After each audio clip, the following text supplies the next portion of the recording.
শুভ সকাল। আজ হচ্ছে ছট পুজোর শেষ দিন, মানে যেদিন ভোরবেলায় ঘাটে যাওয়া হয়।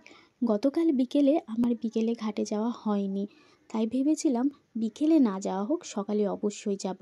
আর এই যে শাড়িটা আমার হাতে দেখলে, এই শাড়িটা আমি অনেক দিন আগেই ভেবেছিলাম যে কালী পুজোতে পরবো, কিন্তু সেটা কোনো রকমভাবে সম্ভব হয়ে ওঠেনি। তাই ভেবেছিলাম কালী পুজোতে না হোক, ছট পুজোতে পরে যাওয়াই যেতে পারে। তাই রেডি হয়ে আমি, পিসি আর বৌদি মিলে সকলেই বেরিয়ে পড়েছি। এখন বাজছে ভোর 5টা।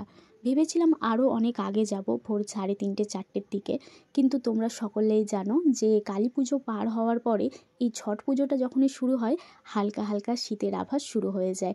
সেই কারণেই বলতে পারো যে আরও একটু সকাল সকাল বেরোতে পারিনি। এখন অবশ্য আকাশে হালকা আলোও ফুটে গিয়েছে, কারণ প্রায় 5:30 বাজতে চলছে। বেশিরভাগ মানুষই নিজেদের ডালা নিয়ে অনেক আগেই ঘাটে চলে গেছে। কিছু অল্প সংখ্যক মানুষ তখনও নিজেদের ডালা নিয়ে ঘাটে যাচ্ছিল। আর এই যে দেখো, গঙ্গার ধারে বাজি ফুটতে শুরু করে দিয়েছে।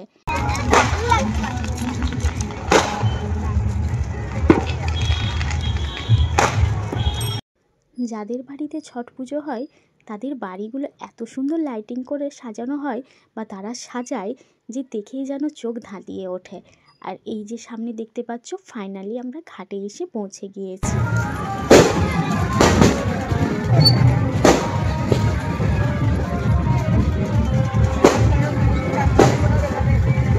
আর একটা জিনিস আমি তোমাদের সাথে শেয়ার করছি, জানি না এটা কার কি মনে হয়, তবে হ্যাঁ, আমার বিকেলবেলার থেকে সকালবেলায় ঘাটে যেতে খুব খুব ভালো লাগে।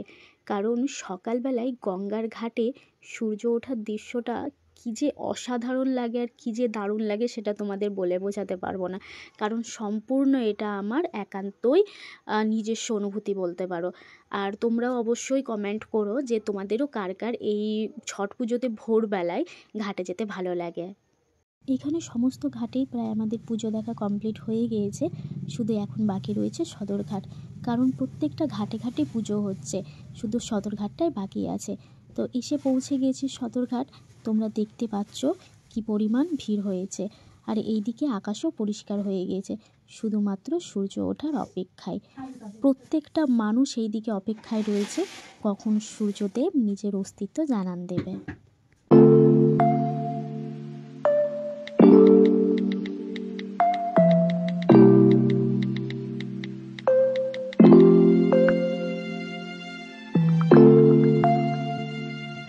এইদিকে সূর্যদেব ওঠার সাথে সাথে আমাদেরও তাড়া শুরু হয় বাড়ি যাওয়ার জন্য। আর বাড়ি যাওয়ার পথে পড়ে এই চায়ের দোকানটা। সত্যি এখান থেকে এত সুন্দর একটা চায়ের গন্ধ আসছিল, তাই জন্য আমরা ভাবলাম এখান থেকেই চা খেয়ে যাব। তাই বাড়ি ফেরার পথে সেখানেই ঢুকি চা খেতে। কিছু কিছু মানুষের অভ্যাস থাকে না, যে সকালবেলায় চা লাগবেই, সেরকম হচ্ছে আমার দিদি। মানে ওনার সকালে চা না খেলে মাথা ব্যথা, আরও অনেক রকমের অনেক কিছু শুরু হয়ে যায়। খুব ইচ্ছে করছিল বাড়ি ফেরার সময় যে ছট মায়ের একটু পবিত্র সিঁদুর যেন কপালে টিপ হিসেবে ছোঁয়াতে পারি। তো বাড়ি ফেরার সময় দেখি কিছুজন ডালা নিয়ে বাড়ি ফিরে যাচ্ছিল, তখন সেখানে একটা জেঠিমাকে বলি যে জেঠিমা একটু টিপ যেন আমাদের কপালে পরিয়ে দিন। তো সেই জেঠিমাটা আমাদের সকলের কপালে একটু টিপ পরিয়ে দিয়েছিল। এছাড়াও ওই জেঠিমাটার কাছ থেকে আমরা একটু ছট পুজোর প্রসাদ, মানে সাধারণত যেটা আমরা মেন প্রসাদ ঠেকুয়া বলে থাকি, সেটা নিয়ে খেতে খেতে বাড়ির উদ্দেশ্যে যাত্রা শুরু করি।